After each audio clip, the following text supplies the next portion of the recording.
এই শুনছো? হ্যাঁ,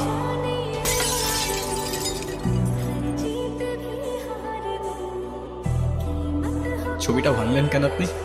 আমি ইচ্ছে করে তো ভাঙি নাই, হাত থেকে পড়ে গেছে। হ্যাঁ, সেটা তো বোঝাই যাচ্ছে। এই পুরো বাড়িতে আমার মায়ের একটা চিহ্ন তো আর বাকি রাখলেন না আপনারা। শেষ একটা ছবি ছিল, সেটাও ভেঙে ফেললেন। এভাবে কেন বলতেছো বাবা? আমি ইচ্ছে করে কেন ভাঙবো বলো তো? না, আমি বুঝতেছি তো, আমি খুব ভালো করেই বুঝতেছি। আপনারা যে সব প্ল্যান করে করতেছেন না, সেটা আমি খুব ভালো করেই বুঝতেছি।